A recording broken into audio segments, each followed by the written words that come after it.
tal? Bienvenidos a la clase número 21 de este seminario teórico de la Cátedra de Psicología de la Personalidad. Este es el último punto del módulo 3 sobre entrevista.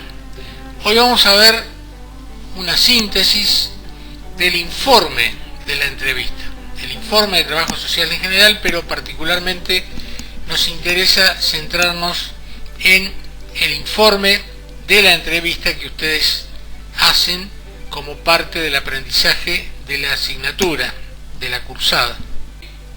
Yo voy a ir resumiéndoles los puntos que van a encontrar en el PDF, que es el capítulo 4 del último libro de la cátedra, Cómo me convertí en quien soy. Ahí en el capítulo 4 tienen el informe. Lo que voy a hacer yo ahora es hacerles un rápido resumen de cada uno de los puntos sobre el informe, como una manera también de que ustedes al escucharlo les ayude a la lectura de ese capítulo. Bien, ¿cómo se hace un informe de trabajo social? Un informe es un texto expositivo y argumentativo que permite la transmisión de datos dirigido a un destinatario. Esto es una definición de informe. Hay diferentes tipos de informes. Normalmente se suele hablar de informes técnicos o informes administrativos, informes académicos. En el caso nuestro, en realidad es un informe académico de características muy particulares porque es un informe dentro de un proceso de aprendizaje. Entonces tiene elementos técnicos, pero también tiene elementos académicos.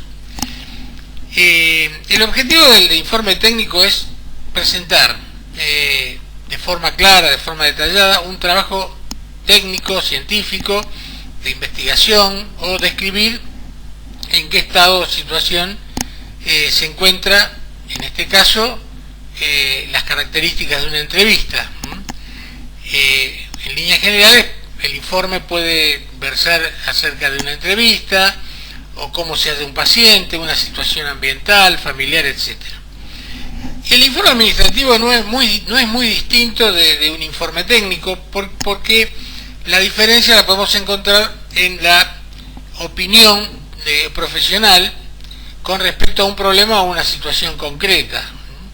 Es decir, que en el informe técnico se centra el informe en los datos que se van obteniendo.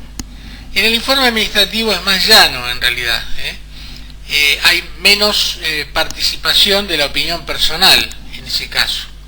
Pero estas son cuestiones de matices. El informe académico se elabora cuando finaliza un proyecto de investigación, por ejemplo, en un contexto universitario. Bien, independientemente de si es un informe administrativo, técnico o académico, podemos clasificar el informe según ciertas características. Puede ser expositivo, puede ser más analítico, básicamente, y estas son las dos características centrales. El expositivo, como su nombre lo indica, ofrece una explicación sobre unos hechos que ya han acontecido. Transmite una información, instrucciones, información. Este tipo de informes pueden o no tener un apartado específico de conclusiones o de interpretación o evaluación. El informe analítico, la diferencia entre el informe, como decíamos, expositivo, meramente descriptivo, y el informe analítico, es que el analítico justifica una decisión o acción ya realizada o al menos proyectada. En el caso de ustedes, el informe que van a presentar, que es un informe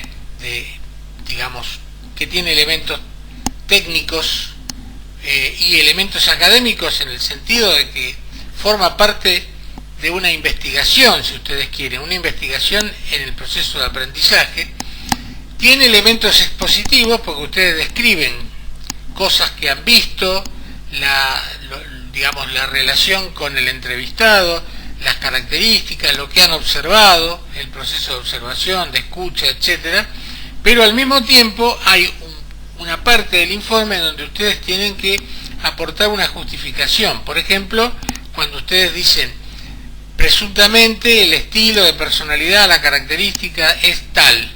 Bueno, ¿por qué? Justifique por qué dice que, por ejemplo, tiene una personalidad lógica o una personalidad demostrativa. También está el tema del marco teórico, es decir, en el informe que ustedes presentan se refieren para poder justificar a un determinado marco teórico que van a elegir. Bien, las etapas de elaboración de un informe. Un informe tiene varias etapas que son secuenciales y lógicas. Una etapa inicial, en donde se plantea la finalidad del informe, una etapa de búsqueda y recolección de datos, que tiene que ver con, concretamente, el contacto, en este caso, con el entrevistado. Primero lo que se llama preentrevista, después la entrevista concretamente, y ahí la búsqueda y recolección de datos, básicamente. En esa búsqueda y recolección de datos tenemos que el objetivo de la recopilación de información es fundamental, es decir, las respuestas a las preguntas que le vamos haciendo, el relato y demás. Después, bueno, ustedes van anotando cosas que, como parte de la observación, por ejemplo, que el entrevistado no dice en forma explícita, pero ustedes anotan. Hizo esto, el comportamiento del lenguaje corporal, o pasó tal cosa, o lo interrumpieron, o lo llamaron, en el caso de que la entrevista se haga dentro del hogar, etc.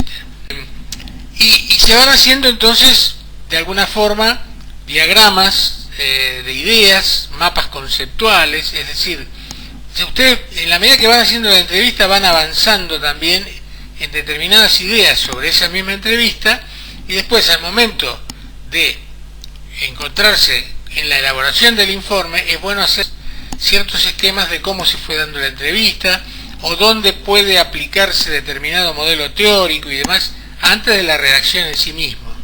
Y luego está la etapa finalmente de cierre o de redacción. Una vez que ustedes analizaron lo que pasó, si han grabado, escuchan la grabación, si han grabado la entrevista, ven las notas que han tomado, los mapas conceptuales, dónde se puede aplicar determinada teoría, o esto que observamos, qué teoría lo explica mejor, etcétera, va a la etapa de redacción, concretamente, cómo ordenarlo.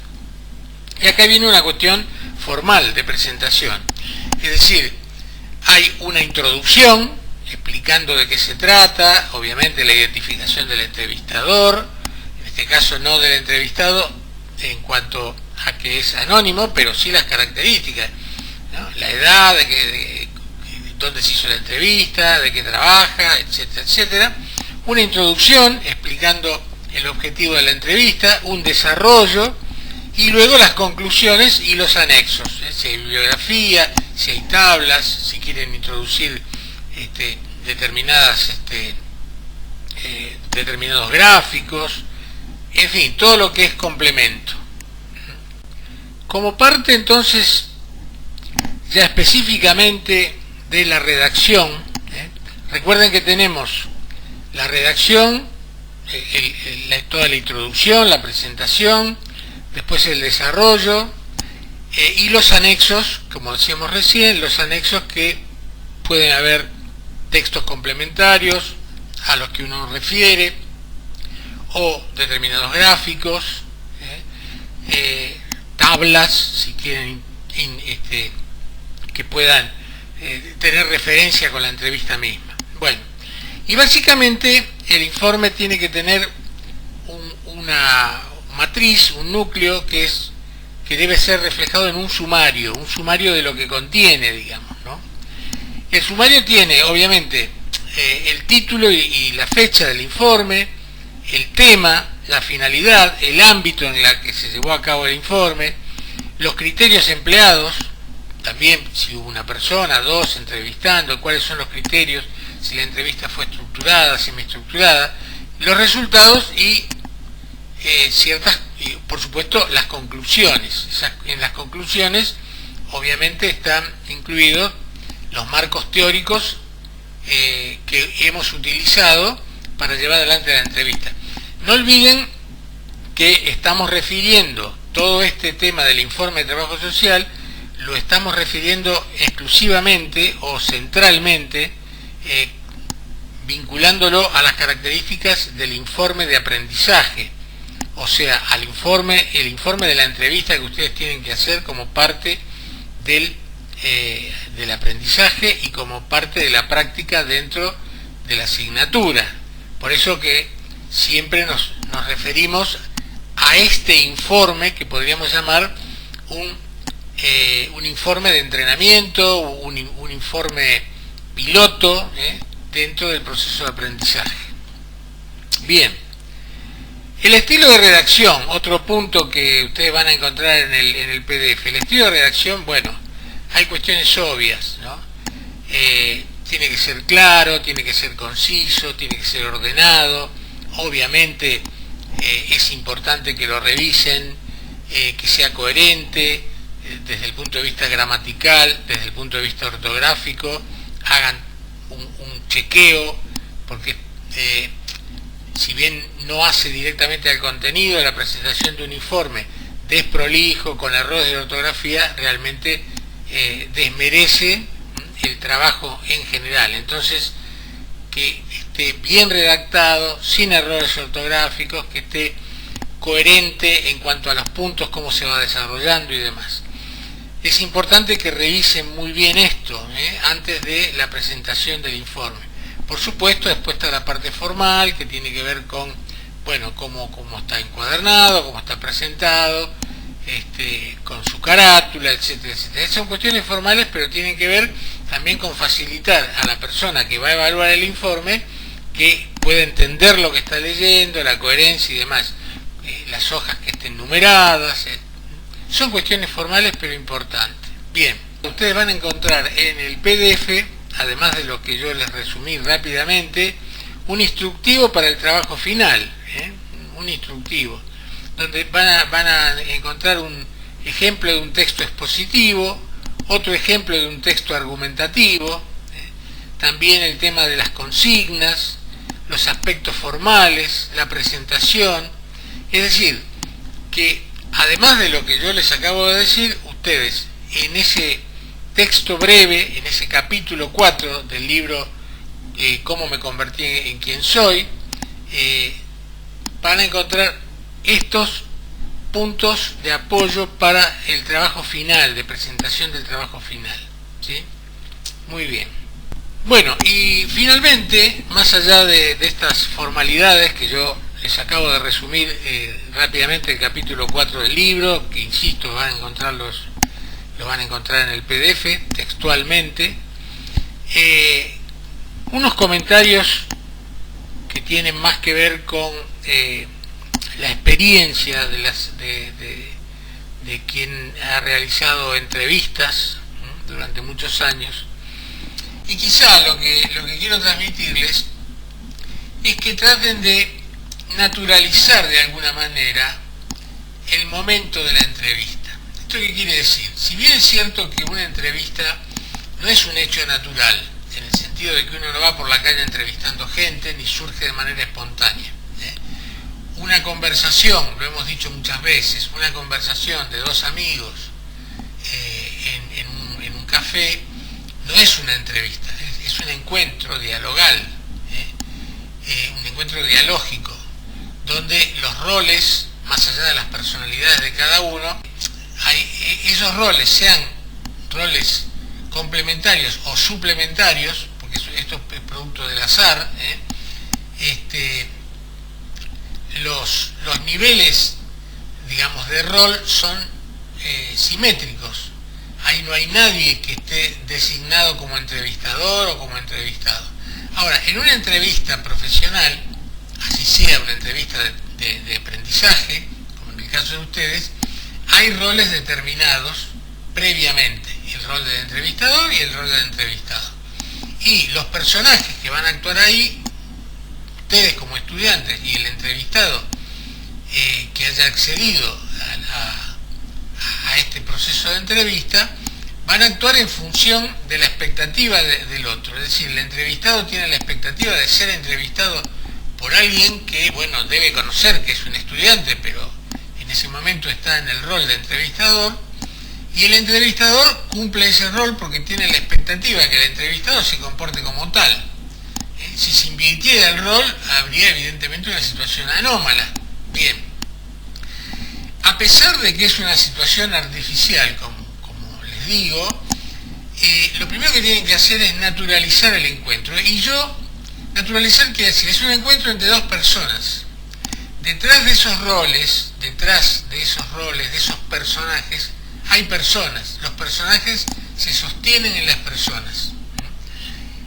El entrevistador A se llama Pedro. Pedro, con su personalidad, inevitablemente, si bien va a cumplir ese rol, va a estar presente todo el tiempo como Pedro y como la personalidad de Pedro, más allá de que después él pueda cambiar ciertos estilos, como ya hemos visto en otras clases, para que esas personalidades tiendan a ser más complementarias que suplementarias, ¿sí? Ustedes ya saben de qué hablo al respecto. El entrevistador B, José, o el entrevistador C, María, o el entrevistador D, Analía, todos tienen distintas personalidades, distintas historias. Son personas, y las personas que van a ser entrevistadas también lo son.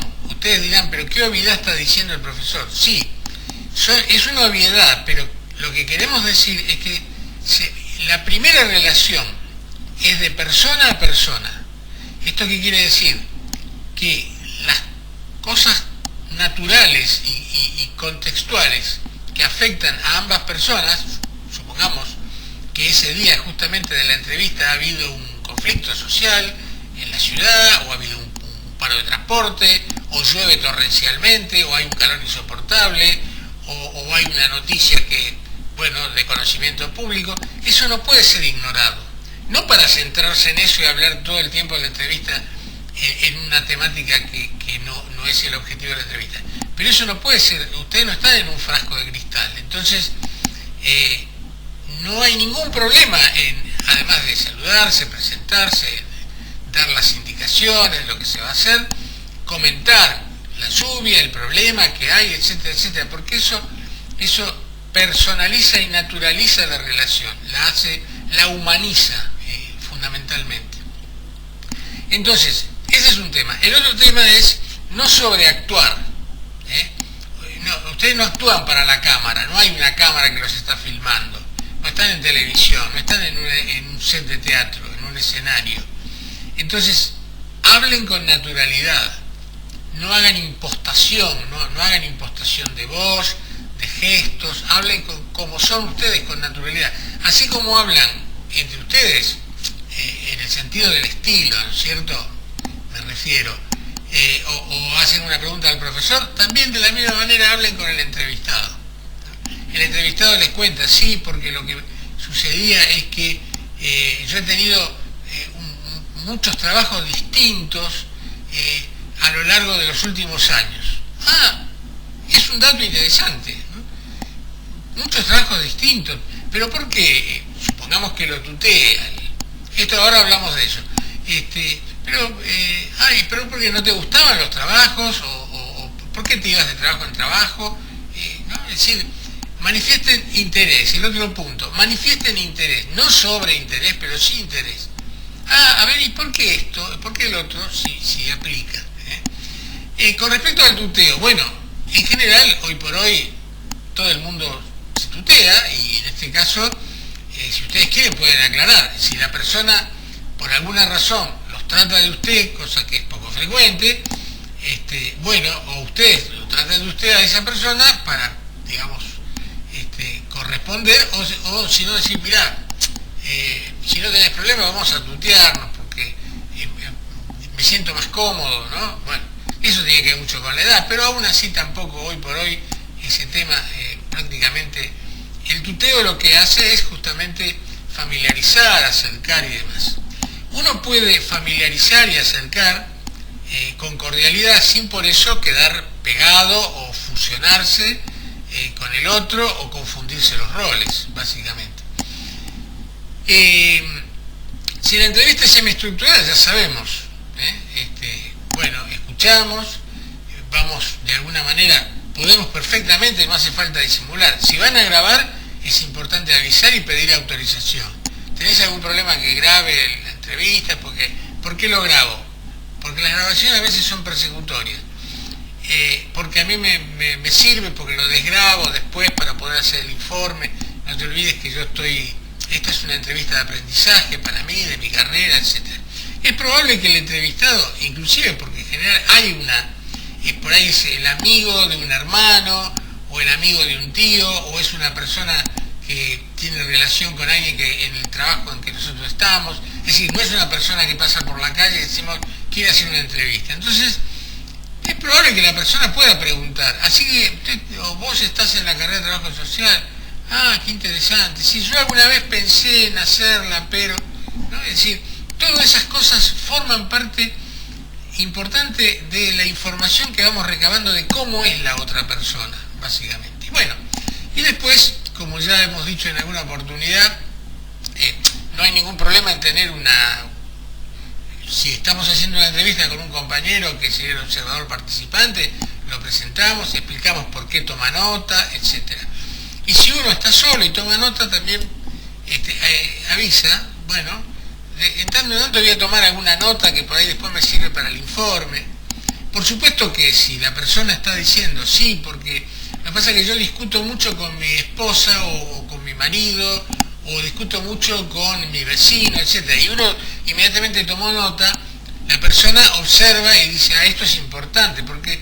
¿no? Y hay personas que, bueno, suspicacia y desconfiadas, por ejemplo, que dicen, ¿por qué tomas nota de eso? ¿Por algo en especial? Bueno, entonces, también es cierto que se puede, si algo llama particularmente el interés, no anotarlo de manera inmediata.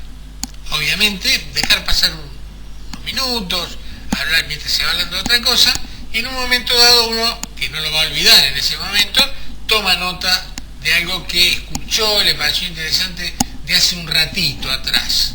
Bien.